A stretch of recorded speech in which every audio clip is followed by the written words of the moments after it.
The DNA gets transcribed to RNA, and then the RNA is further translated to proteins. The transcription occurs with the help of DNA polymerase, and the translation occurs with the help of RNA polymerase enzyme. Just before the translation occurs, there is one more process that takes place, especially in eukaryotic DNA or eukaryotic genome, that is called as RNA splicing. The transcribed RNA has two components, that is the exons and the introns. Exons are the coding sequences that code for the proteins, whereas introns are the non-coding sequences and they do not code for the proteins. Now in prokaryotic genome, introns are absent and thus the splicing process does not take place. Whereas in eukaryotic genome, it is both exons and introns, and thus the transcribed RNA has to undergo splicing for the translation to take place. RNA splicing is the process wherein the phosphodiester bond between the exon and the intron is broken down, the introns are removed, and the exons are joined together by certain components and factors. The RNA before the splicing takes place is called as the heterogeneous RNA or the premature RNA, whereas the RNA after the splicing is done is called as the mature RNA. There are two bifurcations in the process of splicing. One is the self-splicing and another one is with the help of a spliceosome complex. The exon at the 5' end is called as the 5' exon, whereas exon at the 3' end is called as the 3' exon. This site between the 5' exon and the intron is called as the 5' splice site, whereas the site between the 3' exon and the intron is called as the 3' splice site.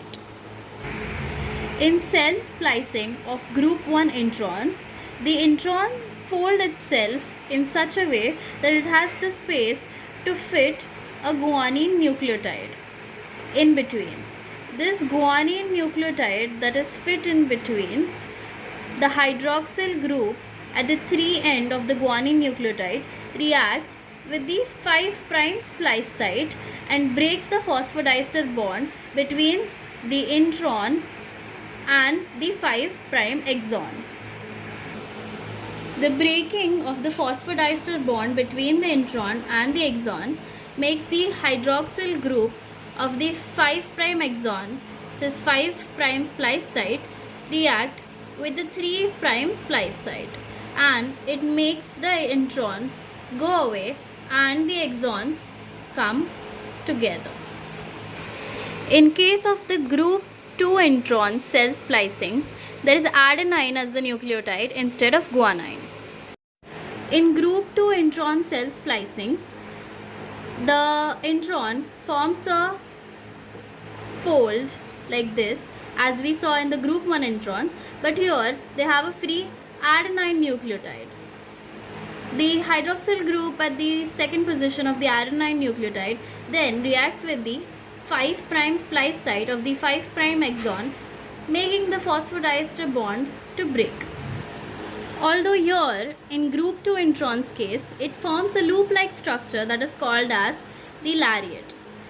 Now the hydroxyl group at the 5' splice site of the 5' exon is free to react with the 3' splice site, making the intron go away and the exons come together, completing the process of splicing. The second way of splicing is with the help of the spliceosome complex that occurs in the group 2 introns, and it is done with the help of 150 proteins and 5 RNAs.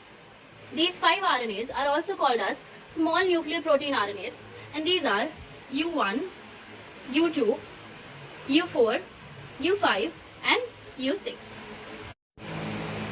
Here, first the U1 factor binds to the 5' splice site. Then auxiliary factor, also called as the U2 auxiliary factor, binds to the 3' splice site. With the help of the U2AF, there is a binding protein that binds to the binding site. The branch site is the site that is rich in adenine residue. Further, the branch site binding protein is replaced by U2, and the addition of U2 to the branch site makes the intron to bulge out a little. Here, then the U2AF, the auxiliary factor, is also released. The U2 further recruits other SNRNPs. Those are the U5, the U4 and the U6 SNRNP. The U6 tries to take the place of the U1, during which the U1 SNRNP is released, and then U6 tries to interact with U2. In this process, the U4 SNRNP is released. This interaction between the U6 and the U2 leads to two reactions, that is, formation of the loop or the lariat with the adenine nucleotide at the branch site, and second is that the hydroxyl group reacts with the 3' splice site as we have seen before, and the intron breaks out, the SNRNPs are released, and two of the exons come together, completing the splicing mechanism.